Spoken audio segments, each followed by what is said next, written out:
Sawadika, bonjour à tous, bienvenue dans une nouvelle vidéo sur ma chaîne Kathleen à Phuket. Aujourd'hui, on va parler des choses qui coûtent cher en Thaïlande, contrairement à ce que l'on pense parfois, pas tout n'est bon marché. Donc c'est parti, je vais vous donner mon top 10 des choses qui sont assez chères en Thaïlande. Comme je vous l'ai annoncé au début de cette vidéo, le sujet de la vidéo, ça va être les 10 choses qui coûtent assez cher en Thaïlande. Avant de nous lancer dans le sujet qui nous intéresse, n'oubliez pas de vous abonner, hein, je vous le répète, on monte tout doucement et on se rapproche des 10 000 abonnés, donc on s'abonne en dessous, ça coûte rien, c'est gratuit, vous pouvez le faire juste maintenant et on peut aussi partager cette vidéo si vous pensez qu'elle peut intéresser certaines personnes. C'est vrai que beaucoup d'entre vous m'ont demandé de faire une vidéo sur le coût de la vie en Thaïlande puisque c'est quelque chose qui intéresse quand même pas mal de monde. Les gens ont envie de venir vivre en Thaïlande, de partir voilà, de leur pays d'origine et venir vivre ici à l'année. J'ai fait une vidéo, hein, je vous remets la petite miniature ici, c'est une vidéo qui a été faite au tout début du lancement de ma chaîne Kathleen à Phuket et qui marche toujours très bien. Elle est quand même assez actuelle parce que les prix sont plus ou moins les mêmes, mais c'est vrai qu'il faudrait que j'en refasse une autre parce que depuis 2023, là maintenant, il y a quand même des choses qui ont un petit peu augmenté. Mais c'est vrai que quand on vit toute l'année en Thaïlande, on se rend compte que quand même certaines choses sont plus ou moins au même prix que ce qu'on a en France ou en Europe. Et donc ce n'est pas forcément pas cher. Je vais donc démarrer cette vidéo par le numéro 1 et on va parler de l'électronique. L'électronique, comme par exemple ce qui est en train de me filmer là, qui est donc un appareil photo, mais ça concerne également les téléphones portables, ça concerne tout ce qui est électroménager, tout ce qui est carte mémoire par exemple, ordinateur, écran, téléviseur, tout ça, c'est sensiblement au même prix qu'en France. Alors je dis France parce que voilà, je suis française, mais si vous êtes en Belgique, en Suisse, au Québec, voilà, vous pensez aussi à votre pays. Donc au fait, c'est plus ou moins le même prix. On ne va pas faire des économies en achetant les choses ici. Parfois des gens me disent oh là là, je viens en Asie, puisqu'en effet on est en Asie, tout ce qu'on achète nous c'est en France, c'est du made in Asia, donc on va le payer moins cher si on vient en vacances en Asie. Je vais m'acheter un téléphone, je vais m'acheter un ordinateur portable, tout ça, en sachant qu'en Thaïlande par exemple aussi on n'a pas ce que vous avez en France avec les points et voilà, où on rachète un forfait chez l'opérateur et on va payer le téléphone moins cher. Ici les téléphones sont toujours hors forfait, donc en fait on a toujours le prix plein pot. Si on veut acheter moins cher, il va falloir commander, mais attention aussi aux contrefaçons. Si vous voyez le prix d'un téléphone qui est beaucoup moins cher que ce que vous l'aurez payé dans votre pays d'origine, normalement c'est que c'est pas un vrai, et donc il faut faire attention aussi aux contrefaçons dans tout ce qui est électronique. C'est pour ça que je vous dis, c'est les mêmes prix en gros. Si vous voyez vraiment moins cher, faites très attention, normalement il va y avoir des problèmes avec. Donc voilà, des petites choses comme ça, mais je peux continuer vraiment à vous donner des exemples pour tout. Les ordinateurs sont sensiblement au même prix. Sachez aussi que si vous achetez un ordinateur en Thaïlande, il y aura le clavier QWERTY avec l'écriture, enfin avec le taille aussi dessus, donc c'est pas forcément pratique si vous tapez sur un clavier AZERTY d'habitude. Donc voilà, il y a tout ça. Les téléviseurs c'est pareil. L'appareil photo avec lequel je filme par exemple, c'est le Sony ZV-1, il coûte exactement la même chose ici que ce qu'il coûte en France, donc franchement voilà, c'est pas forcément avantageux.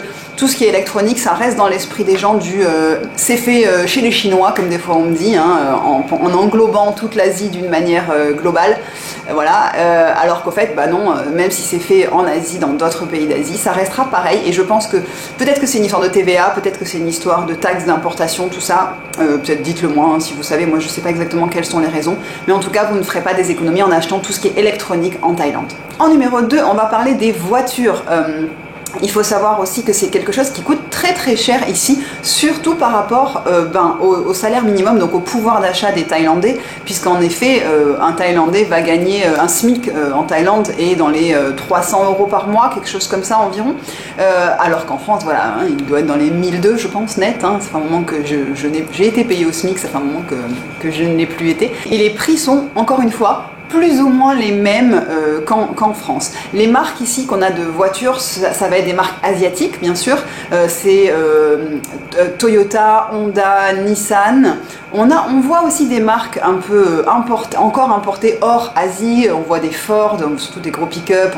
J'ai même vu une Peugeot la dernière fois. Alors je sais pas si ça devient nouveau de voir des Peugeot ici, mais ça m'a fait sourire. J'ai vu une Peugeot 205, vraiment comme on avait quand on était jeune. Donc voilà. et toutes ces voitures-là, même si elles viennent d'Asie, encore une fois, il y a des taxes à l'importation, ça coûte cher. Et je vais vous donner un exemple de prix. Donc par exemple, une Toyota Vios, hein, je vous la mets en image, c'est une petite citadine qu'on voit énormément ici. C'est dans les 610 000 bahts, hein, donc dans les 17 000 euros, le prix de base, hein, qui est un prix sans option, sans, voilà, dès qu'on rajoute bien sûr, hein, comme n'importe où, pour les voitures, ça va augmenter. En gros, c'est sensiblement pareil pour une petite citadine chez nous en France, donc vous voyez que les prix sont pas forcément avantageux. Par contre, il y a des choses un petit peu différentes. Ici, la plupart du temps, ce sont des boîtes automatiques, hein. Il y a des boîtes manuelles, mais c'est vrai que la plupart du temps, ce sont des boîtes automatiques. Et on ne trouve que les 4 portes. Je n'ai jamais vu des 2 portes avec le siège qui se baisse comme ça. Je n'ai jamais vu, dites-moi si vous avez vu ça en Thaïlande, mais moi en tout cas, je ne l'ai jamais vu nulle part. Donc c'est toujours des 4 portes. Donc ça, bon, bah, c'est bien pratique quand même. Si vous avez des enfants, c'est quand même quelque chose de pratique. Et ce qu'on voit énormément ici aussi, ce sont des pick-up, donc ces gros camions, enfin ces gros camions, des camions avec, à l'américaine avec le truc derrière, hein, pour pouvoir transporter des choses, qui ne sert pas à transporter grand chose ici au final, puisque bah, ils s'en servent plus parce que ça fait gros trucs sur la route, hein. Serge en rêve d'avoir un pick-up parce que lui, je peux vous dire qu'il transporterait des choses avec tout le bricolage qu'il fait. Par contre, c'est vrai qu'ici, la plupart du temps, non. Éventuellement, ils transportent la famille derrière, mais c'est vrai qu'ils vont pas transporter du matos ou des choses comme ça. Et au fait, les pick-up, les premiers prix sont aussi dans ces eaux-là, au fait, hein, dans les 600 000 bahts. Encore une fois, pareil, plus vous payez, plus vous avez d'options. Mais pour vous dire qu'un Thaï qui va gagner 300 euros par mois, peut-être 400 euros par mois, ça devient énorme pour lui d'acheter une voiture, hein. Donc, quand on voit des Thaïs avec des voitures, pour eux, c'est vraiment, ils font très attention à leur voiture parce que eux, c'est quelque chose qui vaut très cher. Pour nous aussi, hein, mais pour eux, imaginez encore plus. Donc, c'est pour ça que le marché de l'occasion, il est vraiment particulier ici. Et si vous allez acheter une voiture, nous, on se dit, oh, on va acheter une petite voiture dans les 2-3 000 euros. Vous n'en trouverez pas au fait. Par exemple, la voiture que nous on a achetée, bon, ça fait un petit moment maintenant, mais c'est une Nissan Micra. Donc ici elle s'appelle les Nissan March, mais c'est les mêmes que les Micra. On l'avait payée un peu moins de 300 000 bahts, donc je vous mets le prix en euros ici, et elle avait dans les 20 000 km. Elle avait juste eu un propriétaire avant. Et au fait, bon, c'était pas forcément ça qu'on comptait mettre quand on a acheté une voiture d'occasion, on comptait mettre presque la moitié de ça, mais on ne trouvait pas, donc on a fini par acheter ça. Donc dites-vous que si vous achetez une voiture en Thaïlande, si vous comptez acheter une voiture, ça coûte cher. Les scooters, ça coûte beaucoup moins cher, c'est pour ça qu'on voit plus de monde en scooter, hein, notamment les Thaïs, qu'avec des voitures. Mais si vous comptez encore une fois acheter un scooter, des gros scooters, des 300 cm3 et au-dessus, avec des marques peut-être, ou même des motos qui sont importées, là c'est pareil, ça va coûter aussi assez cher. Donc voilà, soyez préparés à ça si vous venez, sachez que tout ce qui est achat de voiture, il faut quand même prévoir le même budget qu'en France au final.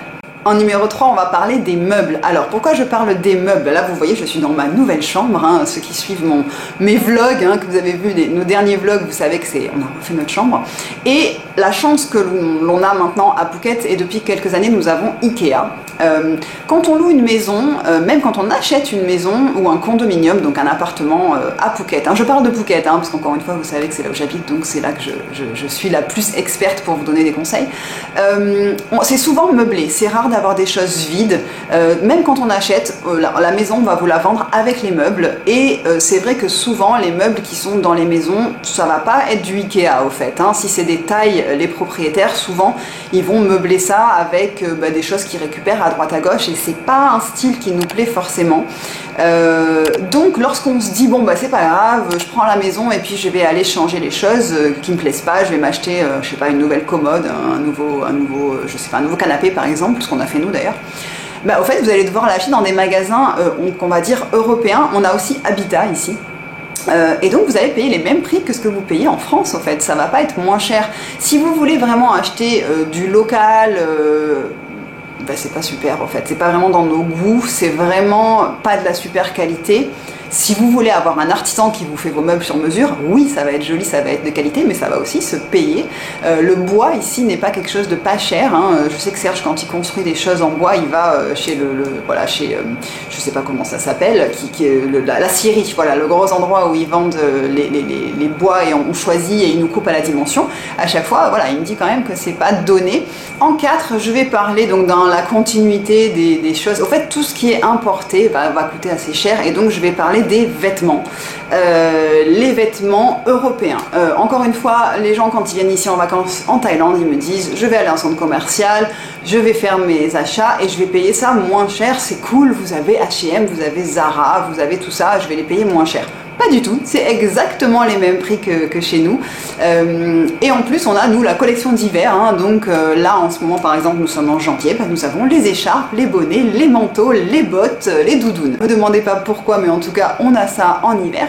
Et donc, les prix sont exactement les mêmes. Si vous souhaitez, voilà, donc vous habiller européen avec des marques européennes, sachez que vous ne ferez pas de bonnes affaires en Thaïlande, que ça va coûter exactement la même chose qu'en France. Si vous avez envie de vous habiller, en effet, du local, ça va être par exemple sur les marchés, vous pouvez tout à fait, et là vous allez payer moins cher.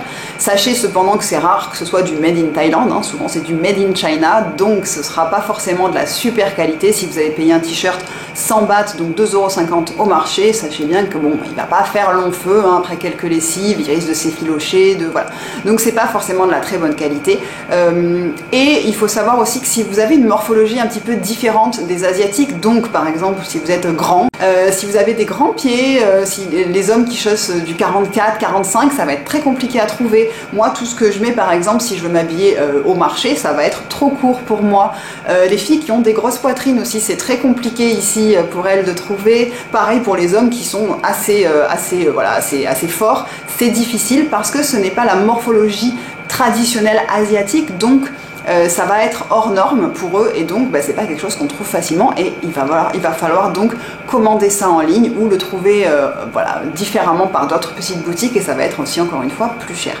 En numéro 5, je vais parler cette fois-ci de tout ce qui est produits de beauté, produits d'hygiène, produits d'entretien. Tout ça, encore une fois, c'est quelque chose qui va coûter pareil qu'en France, on va pas payer ça moins cher. Si vous achetez tout ce qui est shampoing, déodorant, gel douche, on a les mêmes marques, on a L'Oréal, Dove, on a Pantene, Head & Shoulders pour les shampoings. Ils adorent Head & Shoulders ici, je ne sais pas pourquoi, il y en a de partout. Et tout ça coûte exactement le même prix qu'en France. J'ai vraiment comparé, j'ai regardé. Et c'est vrai que voilà, vous n'allez pas faire des économies ou payer moins cher si vous avez envie de garder les mêmes marques que vous avez en France. Il y a certaines marques de produits de beauté qui sont Thaï, mais la plupart sont blanchissants, donc, parce qu'ils adorent, il y a le culte de la peau blanche ici. Donc c'est pas des choses qui nous correspondent forcément et c'est vrai que voilà, en tout cas au niveau des prix c'est vraiment sensiblement les mêmes choses et voilà, vous allez payer exactement pareil qu'en France. Donc si vous mettez un déodorant Dove et que vous l'avez avec un shampoing Elseve de L'Oréal par exemple. J'ai remarqué aussi ici que les crèmes solaires sont très chères, on n'en trouve pas facilement, on n'a pas un grand choix et il faut compter en gros 10 € pour une crème solaire, donc c'est vrai que c'est quand même pas donné. Moi quand je suis allée en France cet été, j'ai fait le plein de crèmes solaires parce que je sais qu'elles voilà, sont de meilleure qualité. En plus en France on peut trouver des crèmes solaires voilà, qui respectent un petit peu l'environnement et la faune marine, alors qu'ici on en trouve une et franchement elle n'est pas super, donc voilà, c'est assez compliqué. C'est la même chose pour tout ce qui est spray, donc que ce soit des sprays, les bégons, les produits anti-moustiques, tout ça, vous allez payer la même chose que ce que vous aurez payé dans votre pays. Il y a une chose, dans les produits ménagers, hein, plus ou moins c'est pareil, il y a une chose que je trouve peu chère ici, c'est la lessive. Alors la lessive, je sais pas pourquoi, ça je la trouve vraiment pas chère. Je sais, enfin j'ai un souvenir qu'en France ça coûtait assez cher, alors qu'ici au fait je la trouve pas chère. Maintenant je trouve qu'elle lave pas bien du tout non plus, donc peut-être que c'est pour ça. Si vous avez vraiment des taches à enlever, il faut mettre du détachant avant, parce que franchement je trouve que les lessives ici elles sont pas extraordinaires. Peut-être la raison qui fait que en effet c'est compliqué de trouver des lessives correctes à un bon prix, parce que voilà. Numéro 6, je vais parler des écoles. Donc je parle pour les gens qui ont des enfants, que ça va concerner. Si vous comptez vivre en Thaïlande avec vos enfants qui sont en âge d'être scolarisés, les écoles sont des écoles internationales. Hein. Les mettre à l'école thaï, c'est pas forcément quelque chose que vous avez envie de faire, puisque vous souhaitez le plus souvent qu'ils continuent le cursus français. Donc les écoles internationales, ça coûte assez cher, c'est pas donné du tout. La solution la moins chère, c'est de faire l'école à la maison, hein, mais bon, il n'y a pas tous les parents qui ont envie de faire ça, ni le temps, ni l'énergie, ni la patience de faire ça, je peux le comprendre. Mais si vous allez mettre vos enfants dans les écoles internationales, c'est un budget à prévoir et qui n'est pas rien du tout. Plus les enfants sont grands, plus le prix monte. Hein. Quand ils sont en maternelle, ça reste peut-être encore un petit peu abordable, et puis plus ils vont en âge, le collège et le lycée, ça coûte plus cher.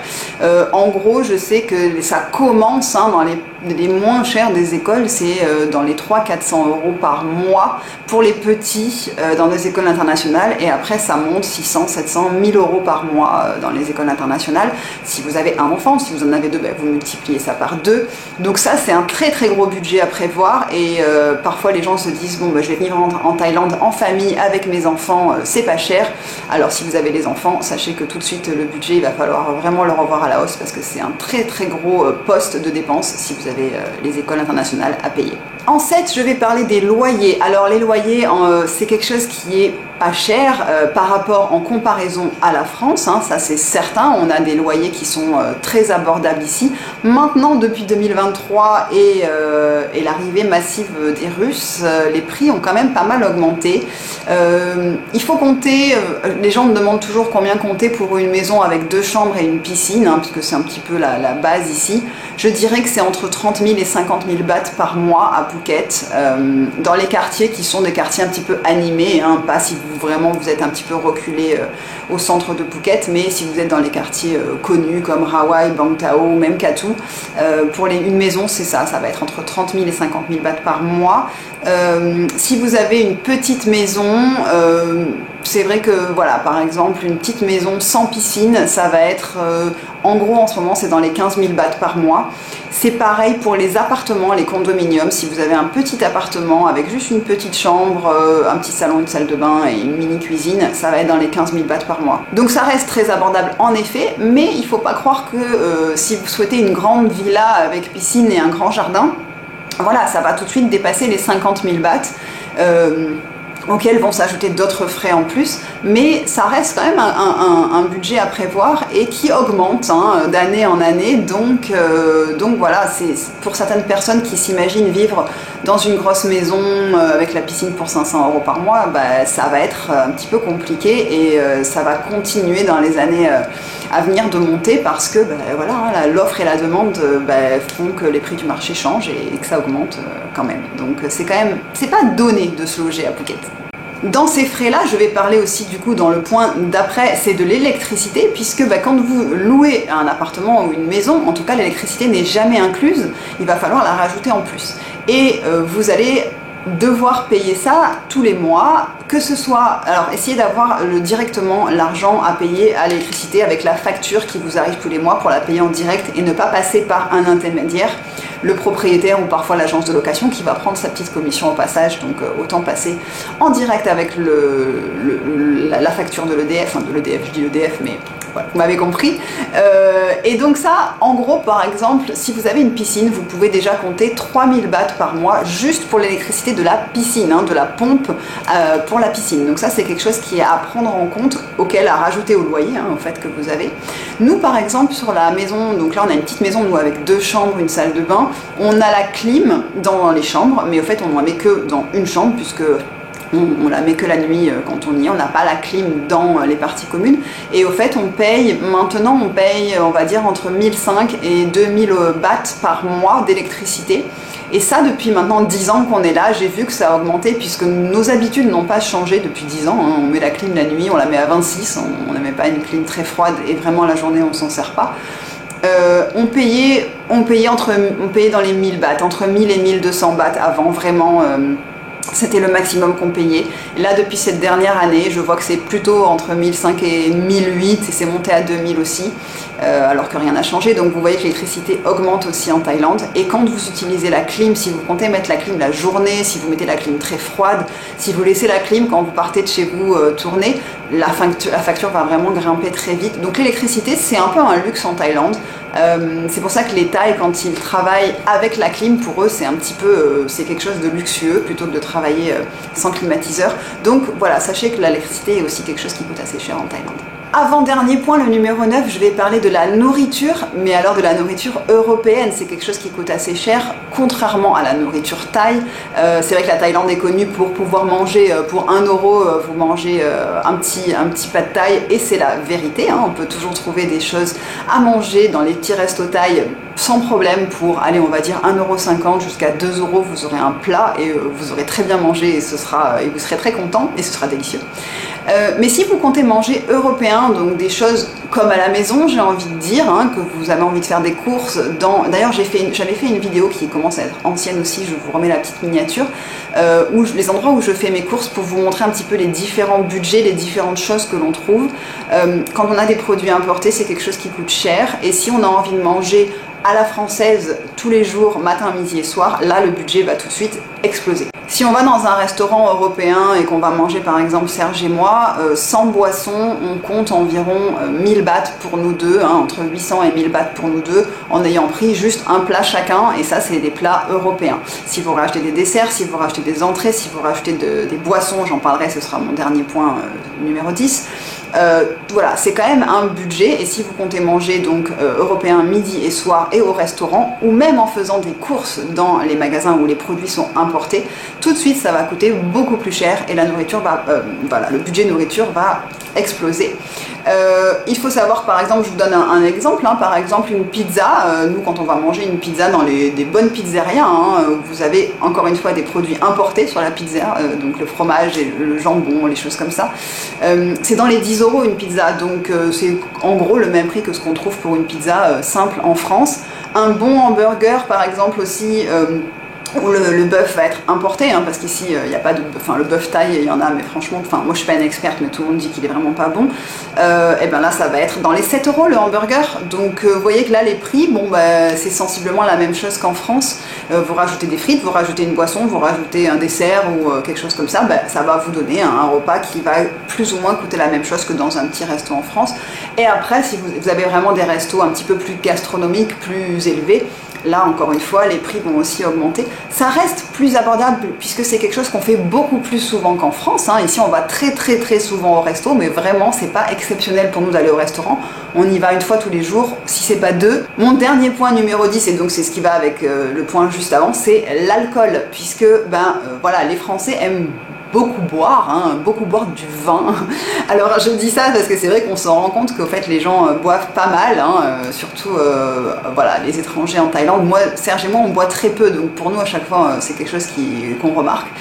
Mais si vous comptez boire de l'alcool, si pour vous un repas sans un verre de vin, voire deux, c'est pas possible, sachez encore une fois que ce sont des produits importés, donc l'alcool, il y a des grosses taxes dessus et ça va vous coûter plus cher. J'ai regardé un petit peu comme exemple, et une bouteille de Bordeaux, si vous l'achetez en France, j'ai trouvé une marque là pour vraiment essayer de comparer, sur le site en France elle coûte dans les 10 €, et ici en Thaïlande dans un magasin qui vend du vin importé en ligne, elle est dans les 20 €. Donc voilà, c'est du simple au double, donc vous allez payer 20 € sans aller au restaurant, hein. Ça je parle d'une bouteille que vous achetez directement pour chez vous. Si vous l'achetez dans un restaurant, elle va encore coûter plus cher puisque le restaurant prend sa marge, donc voilà.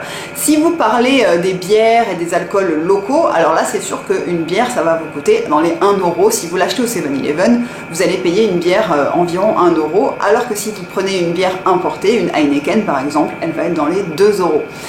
Pareil pour l'alcool fort, le plus souvent c'est des alcools importés, hein. On voit pas mal de vodka, c'est l'influence russe je pense, on voit pas mal de vodka, on voit pas mal de whisky, de gin, de choses comme ça coûte assez cher. Ils ont des alcools locaux, hein, comme par exemple un rhum qui s'appelle le Sangsum, qui là va coûter moins cher, mais est-ce qu'il va vous plaire? Est-ce que c'est... voilà, ça je suis pas experte dans ça. Si vous comptez donc boire de l'alcool, c'est vrai que voilà, c'est encore une fois à prendre en compte dans votre budget, parce que ça va prendre aussi un petit peu de place dans tous les mois dans le porte-monnaie. Je pense que j'ai fait le tour des 10 choses qui coûtent assez cher en Thaïlande, et au fait qui sont plus ou moins au même prix qu'en France, si ce n'est pas plus, puisque voilà, il y a toute cette histoire de produits importés.